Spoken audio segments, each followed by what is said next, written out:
If somebody were to go and find the wheat that came out when HaKadosh Baruch Hu said, the world should bring out all the growings on the third day of creation. We can't imagine the taste. We can't fathom what kind of a good taste it is. And therefore, whatever HaKadosh Baruch Hu created in the original creation, it can't be measured by anything we have today. In this world, do we have anything that HaKadosh Baruch Hu himself created? Answer is no. Not in Sheish Mei Bereshis. But there's something before Sheish Mei Bereshis. 974 Torahs before the world, HaKadosh Baruch Hu made the Torah come into existence. And this same Torah was given over to the Navi Moshe Rabbeinu at Sinai until our day, with no change. Could you imagine how much of a good feel, how much of a satisfaction, how much fulfillment a person can get, and how much enjoyment and pleasure one can get from the Heilige Torah?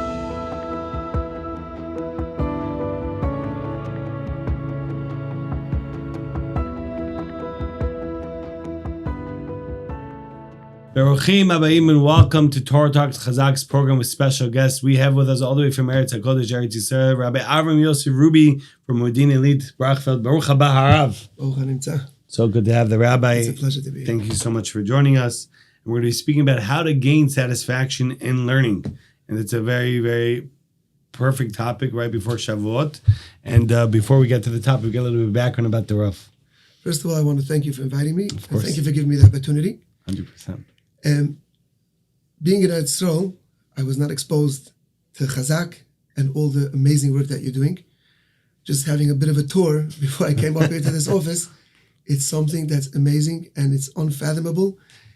It shows that you're not stopping, you're reaching and reaching and reaching. And in America they say the sky's the limit. For you it seems that there is no limit. Be'ez Hashem, you just have Hatzlacha and Bracha and all that you do. And the best Bracha that I can give you is really what the Torah says, the Miyaldos, the midwives in Mitzrayim. They were asked to go ahead and kill all the children. They didn't listen. And Torah says that the biggest Bracha that HaKadosh Baruch Hu gave them was Vayireh va'on vayatzmu ma'od.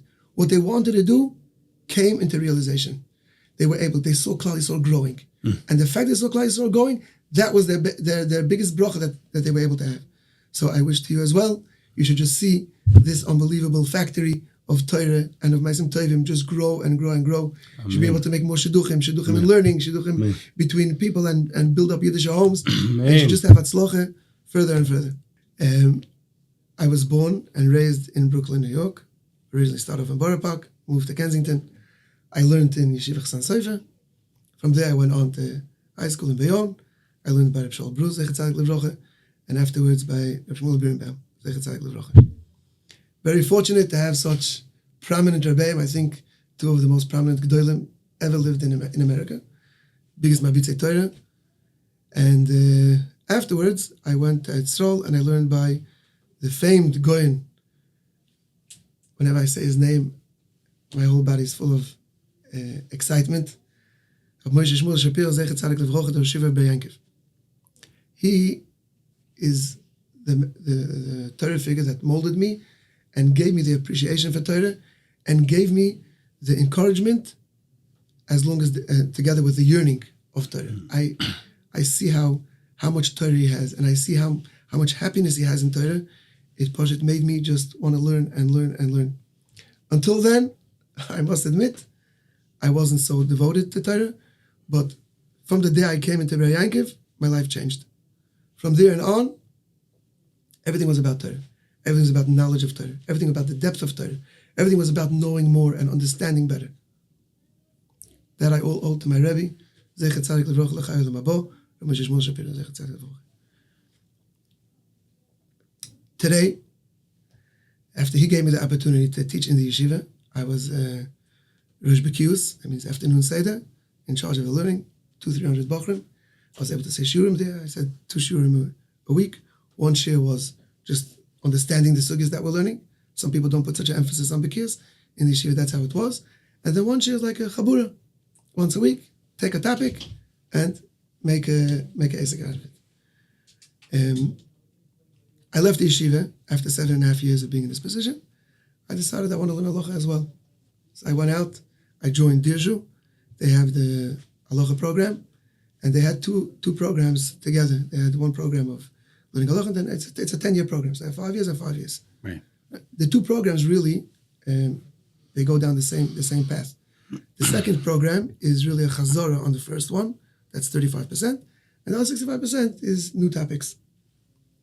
I don't feel like I have much time, so I went through both of them together. And Baruch Hashem, I had Hatzlacha, and so that's the Baruch Chaim and Yeridei background that I was able to accomplish. And then afterwards, I know my feeling is teaching, so I was pulled back to yeshivas. I went to yeshiva in Brachfeld, yeshiva's kibbutz, with all the bochrim. Right. And I was there the Rosh Kibbutz for quite a few years.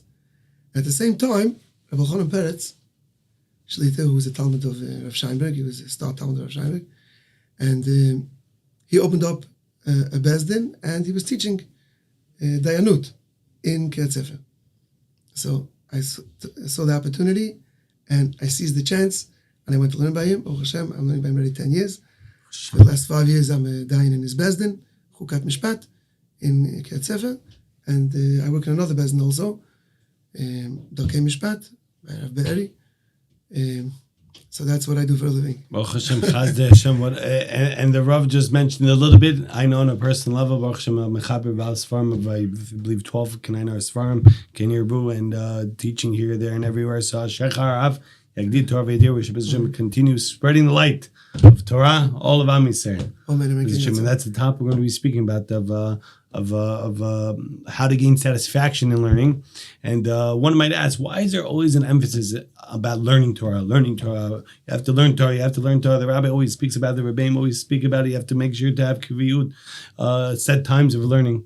The rabbi could be more enlighten us on this. So first of all, if we understand what Torah is, then we'll have more appreciation for it, and then we'll understand what it can do for us. I just want to say over a little story. Sure. From a famous Goyen, Rabbi Cheskel Abramsky, Bal Chazon Yecheskel, 10 volumes on Tosefta, which was also a revolution at the time. Nobody wrote Pirush on Tosefta. There are some, but Rabbi Abramsky made an ASIC. He made a deal about the Tosefta.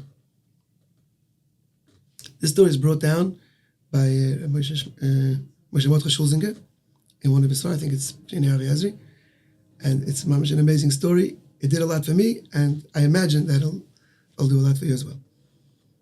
Rabbi Abramsky, when he came to Eretz Yisrael, he didn't have a position. When he was in Lutsk, so he was the Rav there, and then he moved on to London, and he became the Bezdin. He came to Eretz Yisrael, retired, no more positions. And he would sit in his room and learn all day.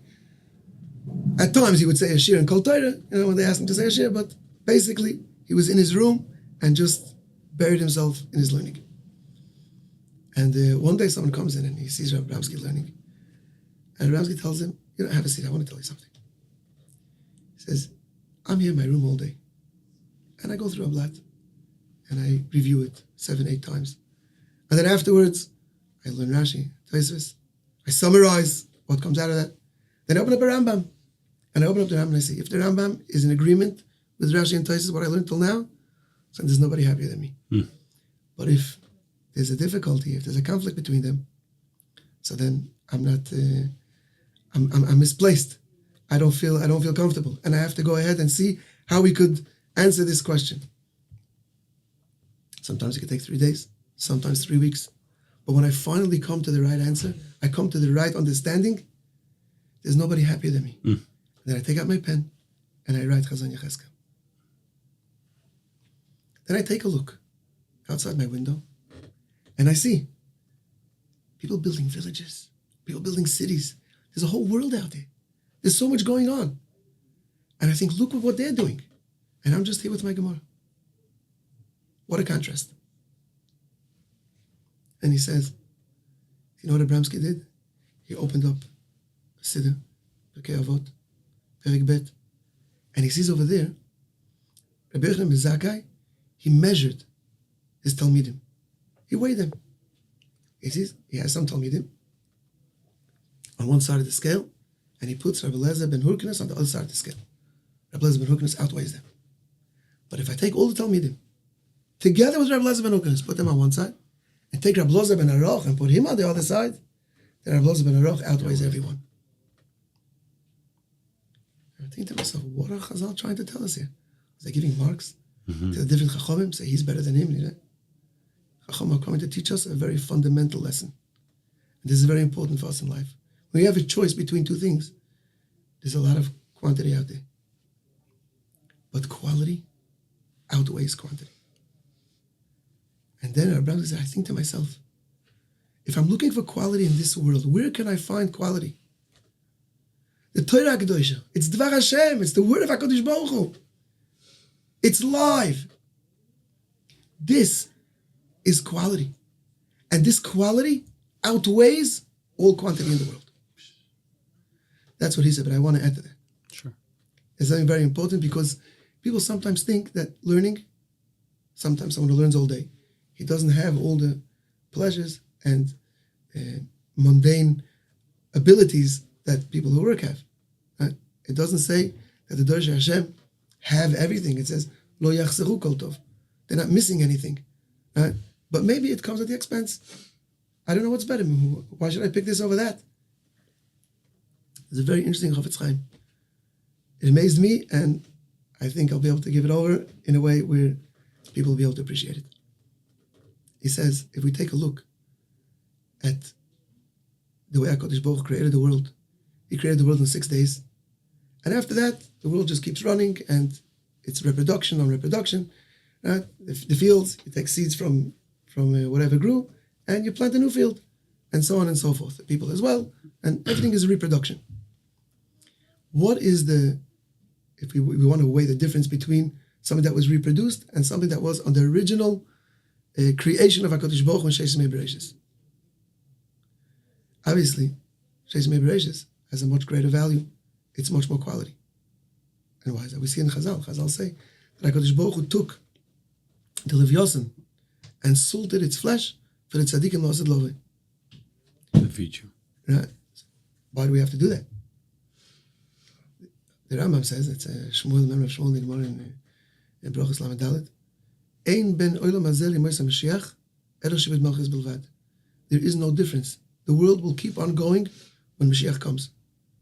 So if the world is ongoing, we can take a fish and just, bring them out of the water, and we'll have fresh fish.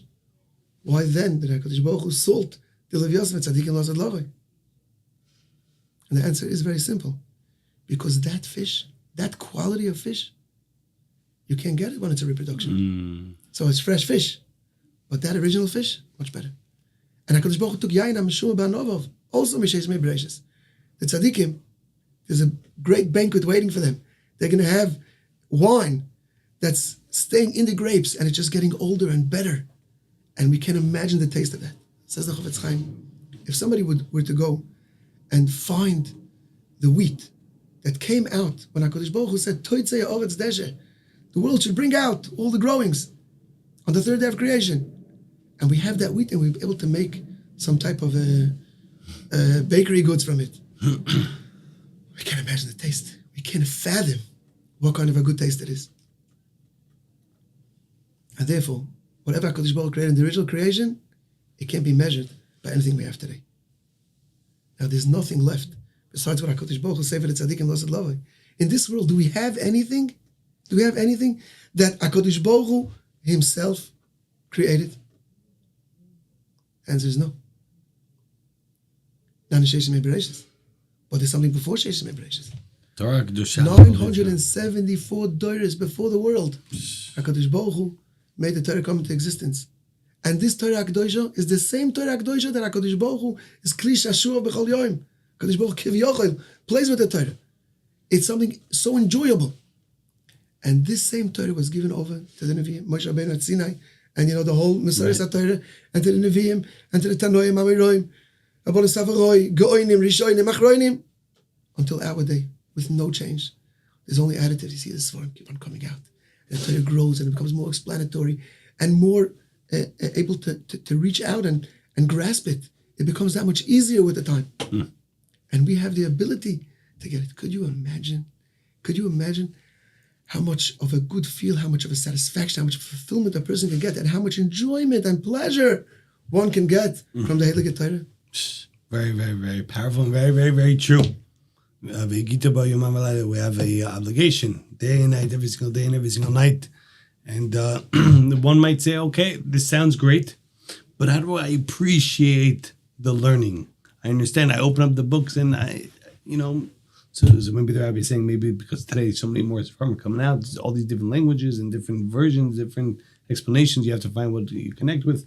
But what does the rabbi suggest about appreciation? So, this already, Chazal tell us, the way to appreciate Torah is by feeling it. Ta'amu u'ru kitov Hashem. Taste the and way, see. you have to taste it.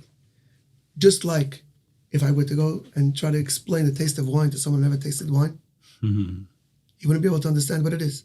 I could tell him, listen, you take this amount of sweetness, this amount of sourness, and you put it together, and it's a bit alcoholic, it burns a bit, and try to put it together. In a person's mind, the mind with the tongue, they don't connect. Right. You have to taste it.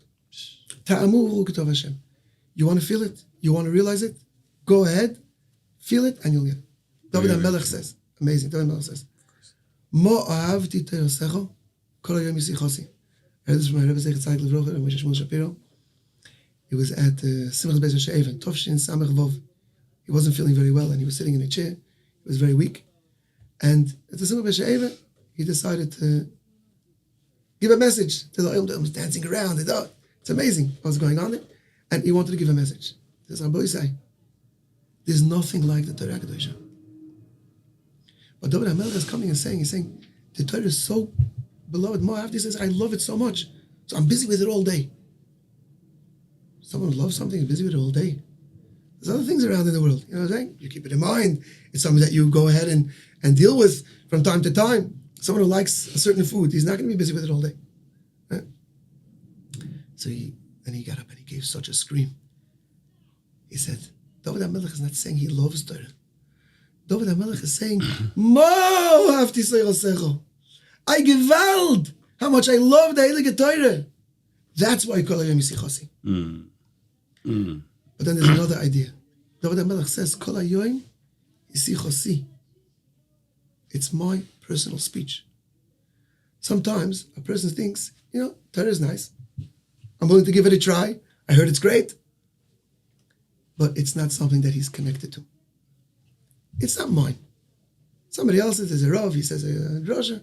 So I'll go, I'll listen in. Someone give me the Daf Yomi shir, I'll go, I'll try it out, I'll listen in. But he doesn't feel that it's, HaKadosh Baruch Hu was talking to him. When he gave this Torah, he's talking to you, this is yours. The Gemara is an unbelievable story. The Gemara in Menachos Daf Yud Chesed Beis, everybody knows the last line, or the punchline of this story. But just a bit of a background. Sure. The Gemara says that Rebbe, when he went to learn by Rabbi Elazar ben Shamua, so there was a Talmud there that was Yosef HaBavli. And this Yosef HaBavli was beloved on his Rebbe more than anyone else. And one day he asked his Rebbe a question. He said, somebody who goes and slaughters a korban, and he's thinking that he wants to spray the blood, not today, but tomorrow. Does that passel the korban or not?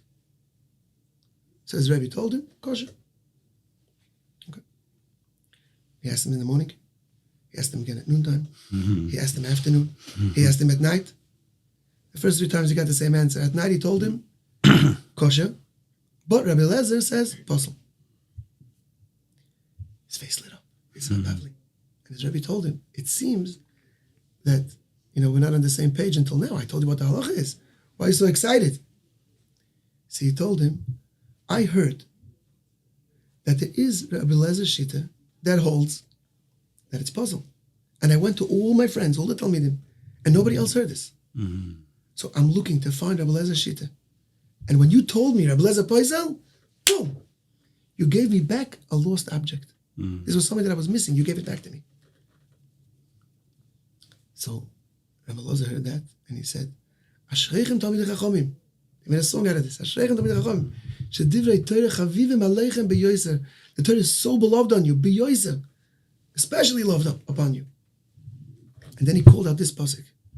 Mo ahavti serosecho kol hayom yisichosi. There's many psukim in Tehillim and in other Sifrei HaKodesh that speak about the specialness and the praise of Torah. Why did he pick this pasuk? Because for someone to go around and look for a certain shit that's not la'alocha, and nobody else knows of it, give up. No. Maybe you know. I ask again and again and again until I hear, oh, a blessed place. Why is that? This is mine. This belongs to me. I'm missing something. You gave back something I was missing. That's only an unbelievable love of Torah could bring a person to such a level. Very, very powerful, Rabbi Ruby Shlita. I'm enjoying every single moment and every single gem. It's 100% true. And as was mentioned, we have Shavuot coming up. How do we turn Shavuot from a one-time experience, one-day experience, to continue throughout the year and throughout the lifetime? First of all, the Yom Tov itself of Shavuot is very interesting. The name. Shavuot means weeks. Shavuot means Matan Torah. Right. That was the biggest episode since creation of the world, and actually the creation of the world depended on Kabbalah Torah. If it wasn't for the Torah, we wouldn't have the world. Right. So why is it then that we don't call it Chag Matan Torah? Why are we calling it Chag HaShavuot? So this is connected to what we spoke about before. In order to really be able to grow in Torah, you have to have that yearning. Now, what is Shavuot about? The Chinuch Mitzvah Shin Vav says that the reason why we count, it's just a very interesting point, because usually if you're counting to a certain day, we have a countdown. Right. And we're counting Why up. are we counting up for? And the answer is, the Chinuch says, because if we knew that we're counting up till 49, we wouldn't be able to stand in it. Klal Yisrael so much was yearning for the Torah. 49 days we have to count. They wouldn't stand by it.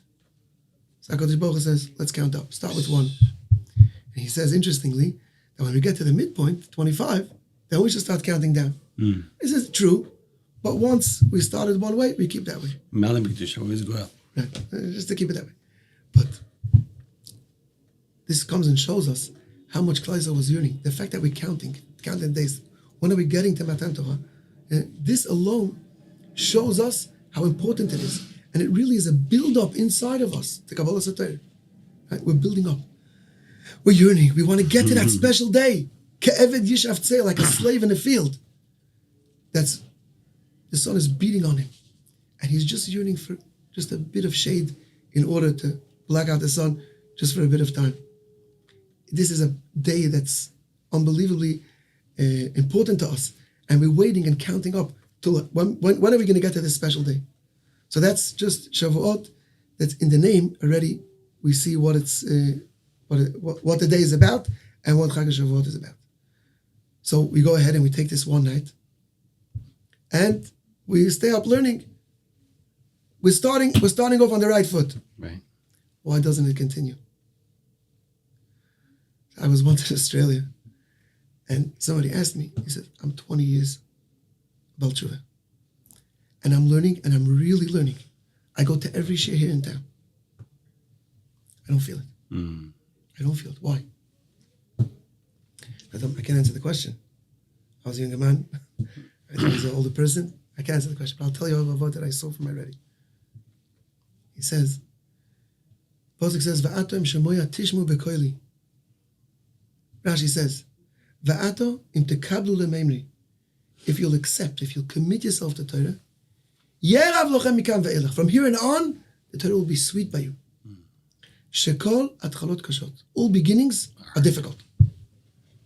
Very interesting Rashi. So he says, well, let's break it down. First of all, what is called atchalot kashot? Why does this have to do with all beginnings? This is Torah and that. So you see from Rashi, there is no difference between Torah and any other beginning. Just like every beginning, it's hard to get into. You find difficulty at first. The same thing is with Torah Kedosha. It's difficult because it's a beginning. Second of all, after you pass the beginning, you're not a beginner anymore. You're intermediate or maybe advanced. Once you get past the beginning point, it's not just that the hardship fell away, but it becomes sweet. It's true. Then he says, how does somebody become advanced? Yeah. What is a beginner and when does he leave that stage? He says it doesn't have to take time. Some people could be 50 years a beginner. And some people, at the onset, they're already not a beginner. How is that? So let's take an example of Rish Lakish. The Gemara says Rish Lakish, He was a robber. He was a very powerful man. He was able to jump from one side of the river to the other. And he met Rabbi Yochanan. And Rabbi Yochanan saw him. He said, wow, what power you have. You can learn Torah. These are the kind of guys, we need just the strength. We need to live without Torah. And he says, you're talking about my strength. Look at your beauty. Your beauty is for women. He said, let's make a deal. I have a sister that's more beautiful than me. I'm willing to give it to you for a wife. But on condition that you accept the yoke of Torah. Right then and there, Rish Lakish made the decision and he became Rabbi Yochanan's brother-in-law. Just to make it clear to the audience, Rish Lakish is the head of the gangsters.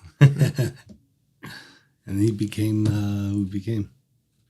Except on the yoke of the Torah. Very powerful, Rabbi Ruby. Amazing. I just want to finish the point. Yeah, right. On the other side of the river, on the bank of the river, he had his clothing and he wanted to get back to it. He tried to jump back over the river and he couldn't. Right. Once he accepted the yoke of Torah, he couldn't. He wasn't a beginner anymore. Why? Because he was committed at the onset. From the beginning, he said, I'm accepting the yoke of Torah. I'm committed. One who commits, he's not a beginner anymore. If someone would commit himself to Torah, if someone would say, I'm going to this year is mine, no matter what happens. Not a chasana, not a bar mitzvah, not a meeting. This hour, these 2 hours, this is my learning time. This is my kriyas itim. This is my daf hayomi shir. There's nothing else in the world at that time. Adam ki amud ba'oel. Yeah, you want to learn Torah? Chofetz Chaim says, everything's dead. The only thing that's alive is the Torah. Such a commitment, you're not a beginner. Once you're not a beginner, from here and on, it's unbelievable. There's unbelievable satisfaction in it. Very powerful. Really, really powerful. I love every moment of it. And to add to what the rabbi is saying, the Torah, the Holy Torah doesn't have a date for Shavuot, because if it would have a date for Shavuot, people will think learning Torah is only a once-a-year thing. Like Pesach, you have Matzot and Megillah during Purim and whatever it is by other holidays. But the idea is that every single day, every single day, every single night, we have to be learning Torah, Kedusha, Horah. It's the way of life. And we have a custom, Minhag Rabbi Ruby on the Chazaq Torah Talks is a final message. Final message, I think that people sometimes, I'm saying even after everything we said, they get the feeling, Shavuos, it's a Yom Tov of Torah. So this Yom Tov is really for those who devote their life to Torah. Right. What does it have to mean? How can I also have connection to Shavuos? How can I bring myself to make that commitment? Moshe Feinstein says an amazing idea, and it's connected to the Parsha as well. The Gemara in Megillah Lamed Aleph Amud Beis, the Gemara says that we read the Toichacha, the curses of Parshas Bechukoisai, before Shavuos. Why? As if to say, let's cut off the curses and let's start with blessings. Says Tosfos, don't connect the curses to Shavuos. You're going to make a barrier. So don't read Parshas Bechukoisai before Shavuos, but the Parsha close to Shavuos is Parshas Bamidbar. Says Moshe Feinstein, if that's the case, there must be some connection between the Parsha and Kabbalah Sater. What's the connection, Parshas Bamidbar and Kabbalah Sater? He says something amazing. He says, the Torah wants to tell Moshe Rabbeinu to count Klal Yisrael. Se'u es roish kaladas b'nei Yisrael. Se'u is not a, it doesn't mean counting. It's a very interesting language that the Torah picked. Counting, we find Pekida, Kodesh B'nai Levi, the Torah says later on. We find Sphira, we find Minyan. These all countings, get numbers. Se'u. What does Se'u really mean?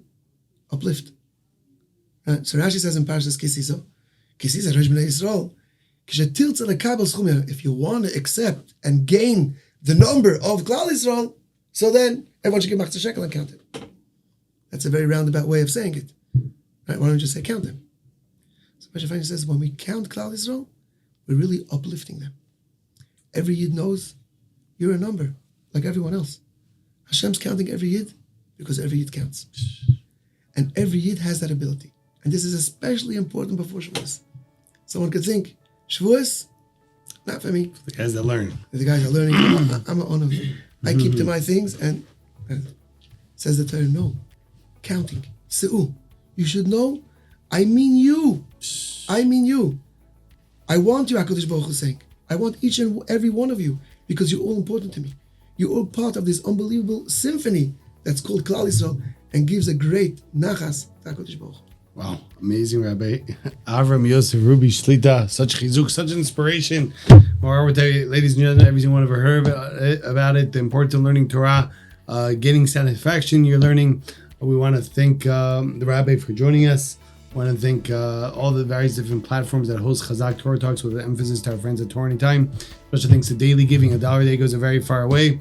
Dr. Dona, thank you so much. We encourage everyone to be a daily giver. Look into it. Nathan behind the camera, the entire Chazaq team. This Jim every single Tuesday night, 8:30 p.m. Eastern Standard Time. Chazaq Torah Talks, chazaq.org/live, chazaq.org/live. This is Jim. We shall all be zocheh to increase in limud Torah. Torah came chaynu rachamenu into our life. We should merit also to see the Geulah Shlema, the complete redemption. Chikam be Rabbi Avraham, spending our days. Amen. Amen. Chazaq, Rabbi Ruby. And thank you for giving me the opportunity. Amen.